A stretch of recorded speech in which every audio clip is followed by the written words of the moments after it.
Our second finalist is Brainitz, and I'll invite Clint Knox to join me here on the stage. Clint.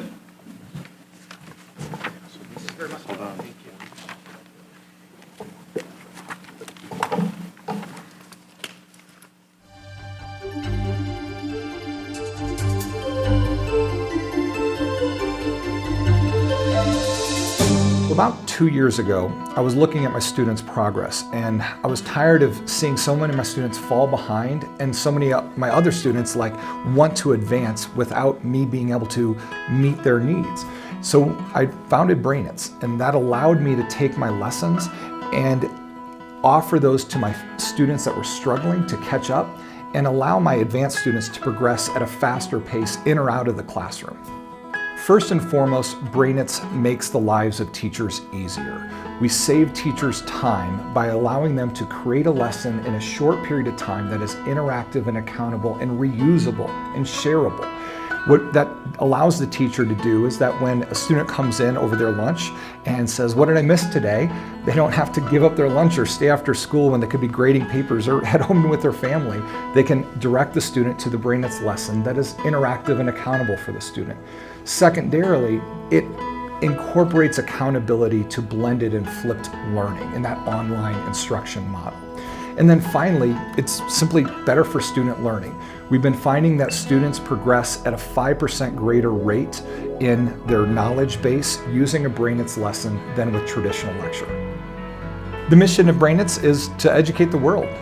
We are giving teachers the ability to take their lessons, capture them in an online fashion with built-in accountability for students that they can reuse over and over again, share with other teachers, collaborate across the hallway, across the district, and literally across the world.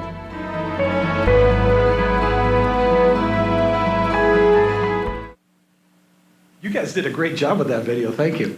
So my name's Clint Knox and I'm the founder and CEO of Brainitz, and we turn educational videos into interactive lessons. Rather than tell you more about what we do, I'd like to show you a quick video of Brainitz in action. But when you're ready to give it a shot, just fill in the information. From here, you're welcome to create your courses. Select the start and end date for your course. Take note of the access code. This is what will allow students to merge onto your course. From here, you're welcome to start adding lessons. You can view our lessons that are currently exist through the lesson library and take a look at the lessons here. You can preview the lessons. All right, welcome to or preview our video library. If you'd like to load your own video, you're welcome to do so here by uploading a video from your desktop. Put in a title that makes it easy to understand what your lesson's about. From there, select your topic. Now hit submit to upload the video to the video library. It will be the last one in the video library. And select it to add it to your lesson. Give a start and end date for your specific lesson. And add lesson to course. You'll be immediately taken to the editing page, which is where you'll insert your questions. All right, today we're going to talk about hit pause at any time in the insert question button. You can choose from multiple choice, true, false, short answer essay, which will give students immediate feedback to the quality of their answer and show them a sample correct answer, or simply have a message pop up. You can add up to 8 possible responses. It is recommended to add 6, as some students may try to game the system by simply guessing correct answers until they get the question right. Here is an example of a short answer essay that you might ask. When you're done adding questions, simply exit out by clicking the teacher button. This will take you back to your course list. Let's take a look at how a student will access your class. Students will simply register, fill in the information, have the student click Add Class, select the teacher from your institution, select the current course, and the course code that relates to that course. The student will automatically be enrolled in that class. They'll simply click the Enroll button to be taken to the player, at which time they'll play the lesson and answer the questions as they go. If the student gets the question wrong, they're simply taken back to after the last previously correct answered question. You guys are going to be taking the actual purpose. When short answer questions come up, the students will type in their response, hit submit, and see how their answer was graded against the sample answer. An exact match would receive a 1.0. Reduce clauses. When your students reach the end of the lesson complete pop-up will show. Now that they've completed the lesson, their status turns to completed. As a teacher, if you'd like to check the student's progress, simply log in. You can view the records of every student enrolled in that class. In this case, there's just the one. So our cloud-based software works both in or out of the classroom. And as you saw, we have a shared library of lessons that save teachers time, as well as an auto-grading short answer essay. Our students that use Brainitz are showing a 5% greater growth rate with Brainitz than with traditional lecture. And we're currently working with the University of Colorado, Colorado Springs to A/B test Brainitz against traditional lectures, YouTube videos, and embedded but non-auto redirecting questions. The opportunity rests in the $10 billion instructional material market in K-12 and in offering the 78% of teachers that are already flipping their classrooms a better tool for personalized learning. But the true opportunity rests in riding the wave of technology that was once a frustrating part of their lives to what has become a part of what has made our lives better. And capitalizing on computers that were once inaccessible to now that is available for $49.99 at Walmart. Our target market can be broken down into 4 categories. Educational organizations that are looking for new and innovative tools and offer us contracts and credibility. The often overlooked homeschool population of 1.8 million homeschoolers and the low barrier to market entry, as well as looking for shared accountable lessons. And also districts like Pueblo or Platte Valley across the way that has some of our state's highest absenteeism. And as well as our one-to-one schools that have eliminated the barrier to technology by offering one computer for every one of their students. The United States K-12 education technology market is a $10 billion market, growing 20% over the last 5 years, and shows every sign of continued growth, not least of which by devouring the printed material budget. And our educators are clear on their expectation of digital media. It must support personalized learning, have a built-in assessment component, and be compatible with multiple devices. We enter this market by focusing on the 52,000 teachers in the state of Colorado and become break even when we reach 1.9% of our nation's teachers. Now, our competition can really be broken down into 2 categories. The pre-created canned content of, say, Khan Academy, and the opportunity for teachers to create their own lessons and video freedom. And within that second category, there are a few programs that offer auto redirecting, but they are exclusively in the corporate or higher education markets. In K-12, nobody is offering auto redirecting, auto grading short answer essays, and only a few have a shared library of lessons for teachers. One of the main competitive advantages of Brainitz is that the inherent stickiness of our product. You see, when a teacher creates an interactive lesson on Brainitz, the only way for that interactive nature to still contain in that video program is to stay on the Brainitz platform. This is my second startup. This is Rick Keller's third startup and Jaden's second. I'm also a high school English teacher and former executive with the YMCA. Rick is our CTO and co-founder and started developing at Colorado College when he literally opened the crate to one of the first 6 computers available outside of military use. He retired as the director of academic computing at CC and has spent his career solving technology problems that no one else had solved yet. Jaden is a freshman at the University of Colorado, Colorado Springs, and is our student prodigy, where Rick can solve any technology problem by busting through with a sledgehammer. Rick is our surgeon, and he spends his world around techniques and eloquence in coding. We also surround ourselves with a host of talented advisors. Our business model is very simply put, a B2B and a B2C software as a service business in the education technology space. We sell to individual teachers as well as to schools and school districts, starting at $7.99 per teacher's license per month, down to $3.99 for larger subscriptions. We have both short-tail and long-tail marketing strategies, but are focusing our marketing exclusively on Colorado Springs and the Front Range in 2018 with in-school direct school presentations, as that's where we found the greatest success, with around 50% of teachers registering for Brainitz when we do in-school presentations. In 2016, I met Rick Keller and founded Brainitz LLC. Over that time, we've raised around $11,000 at pitch competitions, which has funded our development and A/B testing. 2 months ago, we did a soft launch, and last week we put our first money behind some marketing. We currently have 12 teacher and 200 student users, 35 uploaded lessons, and 25 uploaded videos. We have also broken the barrier to investor seed funding with 2 signed contracts with our first seed investors, valuating Brainitz at an $800,000 company. And later next month, we'll be the first company in the history of the Colorado Education Association, that's the teachers union, where we will have a booth at their organization of state leaders within the union, where we will also later next month finalize our contract with CEA to embed Brainitz in their online teacher education program. At the beginning of next school year, I'll be going to part-time as a teacher to be able to sell our product face-to-face to schools up and down the Front Range.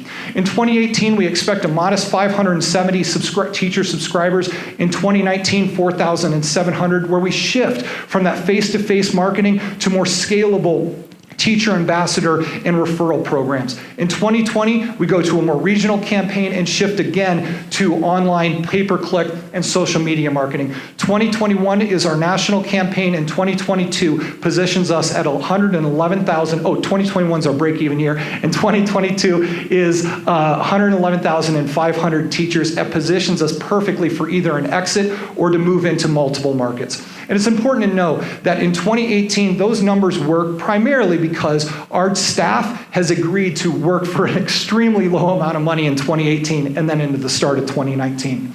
We are raising $60,000 this year, $300,000 next year, $750,000 in 2020. We currently have 3 grants under review, and quite frankly, would like to walk away with a sizable check today.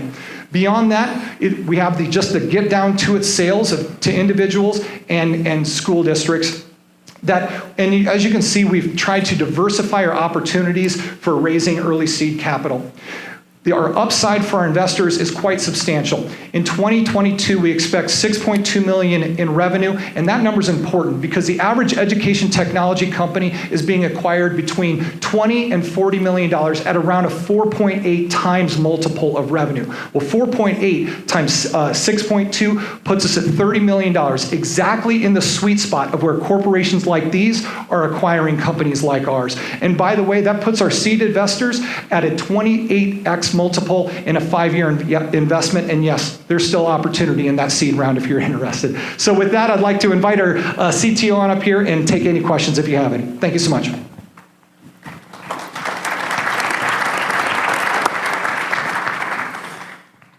We can back into the math. Sorry, we can back into the math a bit on how you're valuing the seed round, how you're valuing the seed round against the exit example. But what's the pre-money valuation? The pre-money valuation, we're putting at an $800,000 valuation, and we're raising it around anywhere between $25,000 and $50,000. And we have verbal commitments of $30,000, and 2 signed contracts, but it's at an $800,000 valuation. Okay. And then are you modeling dilution into that seed investor round to get to the return? Yes, we are. Okay. That dilution, we're modeling already staff dilution as well as investor dilution to get to that 28.2%. Great. Can you talk about some of the underlying economics on that slide in particular to kind of get at your cost components and what kind of sustainable margin you're looking at over time? Yeah, so it's important to know, so for example, for expenses, we are basically working all for equity into 2018. About 50% of market rate in 2019, then we go to 100% market rate for our staff in 2020. Our marketing budget is around 30% of our overall expenses in 2019, but that's a little bit deceiving because almost 100% of my time will be marketing in 2019 as I'm the face of marketing in 2018 into 2019. We go up to around 55% of our expenses being straight marketing cost into 2022. I think it's 50% in 2021. To give you perspective on the teacher users, there are 52,000 in the state of Colorado, 4,000 in Denver Public Schools, around 1,600 in Colorado Springs where I'm from. So that can kind of give you a perspective to what we feel are pretty reasonable numbers to reach as far as teacher users. Does that give you, keep bringing it. That helps a little bit, but I'm also trying to get at, if I go to 2022, and what is that, 5%-ish EBITDA margins? Is that what it looks like? long term? Yeah, our EBITDA is pretty low. It's around, like you said, around 5%. And as a technology company, our goal is to pump as much of that income right back into marketing to grow our user base, because that's really where our exit comes in at a multiple of revenue, not a multiple of EBITDA. And so that's why we're pumping all that EBITDA back into our marketing. And that, quite frankly, could be a lot higher if we wanted it to, but we want to push that for that extreme growth over the 5 years. Yeah, and that's, I guess, what I was trying to get at is if you're being super aggressive on the marketing side and somebody's looking at taking you out, what do the economics look like upon the takeout? Because if your EBITDA margins are 5% because you're being super aggressive, but they could be 35%, that's a very different picture, right? That's what I was trying to get at. No, absolutely. And you know, that does allow us the opportunity to scale back or to push forward as needed. But this is, you know, the budget as we see forward going through and pushing for that high growth mentality. Maybe another way to get at this is, I heard the numbers and the percentages for marketing. What are some of the other main cost drivers that you guys have? There's not a ton as far as, you know, marketing and staff become our two substantial. Beyond that, we've got overhead. We currently use Microsoft's Azure for our hosting sites, and as we grow, that certainly becomes more expensive, but that is very manageable within the scope of what we have. We also, along those lines, one of our additional revenue streams that I didn't really talk about yet is the potential for charging teachers more for additional data storage as needed. So that can offset any of those potential increase in cost. But staffing and marketing become our substantially, really end up being around 80% of most of our budget with attorneys' fees and then overhead with Microsoft Azure. But you know, office space, inventory, it's relatively no inventory in office space of co-working space, basically. The sales process for educational tools, Yep. K through 12, are notoriously difficult. In particular, finding economic buyers. So who's actually going to buy the product? Who's going to say yes and write you a check? We're looking at going through the grassroots model of attracting teacher users and having them become our advocates for school, for our department, school, and then district purchases. You're absolutely right. Education is a tough market to break into. It's absolutely notorious for that. And that's why one of the things we have really put a part of our efforts into the teachers union, as you can really break through that process and get directly to teachers and not have to get permission from principals or districts to be present at different meetings and start selling that. In regards to other elements of it, it is a difficult market, but it's one that both Rick as a retired college professor, myself as a high school teacher, and my network of family of teachers, we've got an inside track in a lot of different ways that some of these outside companies don't have. I mean, to be frank, there's no good answer to breaking through one of the most difficult, there's just not, other than having an inside track within the industry and knowing the industry from a teacher perspective is really kind of the best secret sauce of breaking through one of the hardest industries there is. Thank you. Would you have a model where you could go to a district and bid it, and the whole district would use it?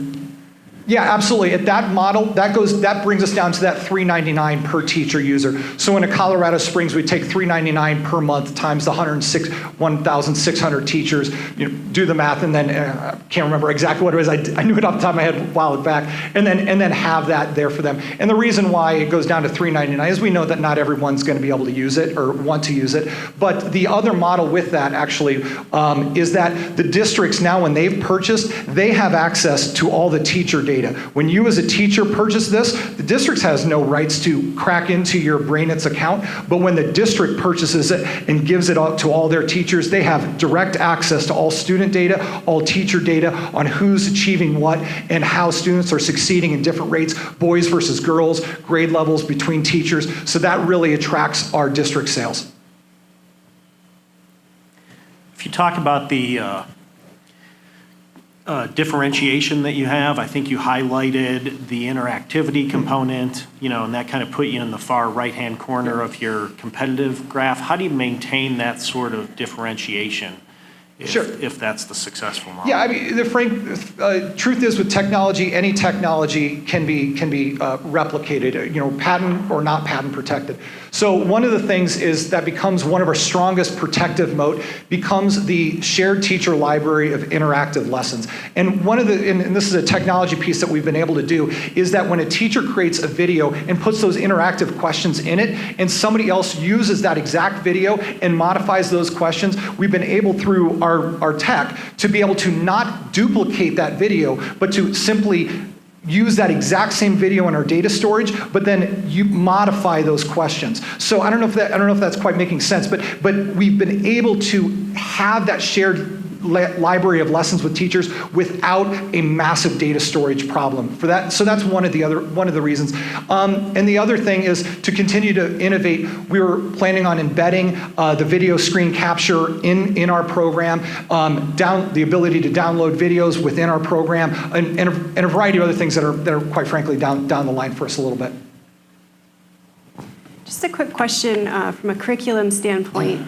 So if you're going after the teachers as individuals, do the teachers have flexibility in regards to which tool they use, or does the tool need to be approved by the district to facilitate the learning? Sure, it kind of depends upon districts a little bit. There's a number of web-based software that teachers just go out and they just use. At the time that the district's going to be purchasing that tool, then that has to go through typically a district or a school approval process. And that's one of the things with locally controlled school districts that looks very different in every single school district across the state. And that's really why we've gone heavily with that face-to-face marketing and through the initial process. But for a teacher to use it, they typically have the right of parental inconsente to allow them the opportunity and the rights that a parent would normally have to say, this is safe, this is good for students, I'm acting on behalf of their parent to say this is what's best for their education, and I have the right to use this. But when the district funds come in, that's really when you look at district approvals.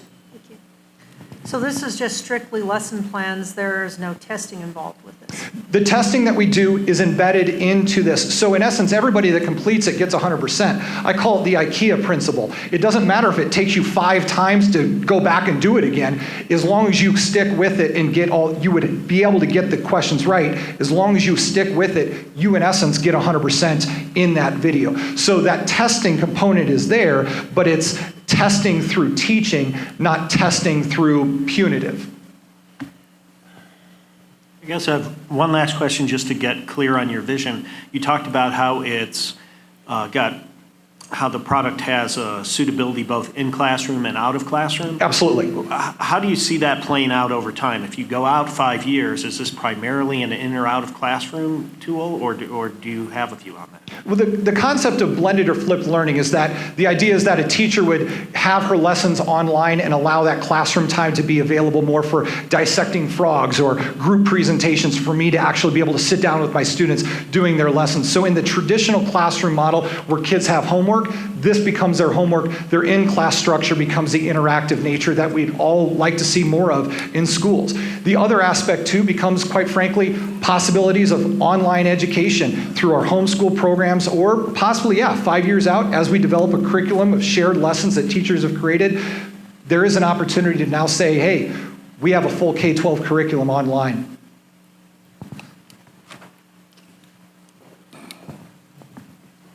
Oh, come on, one from the kids? Well, maybe at the reception, I'm sure that they'll save their questions. Let's hear it for Brainitz.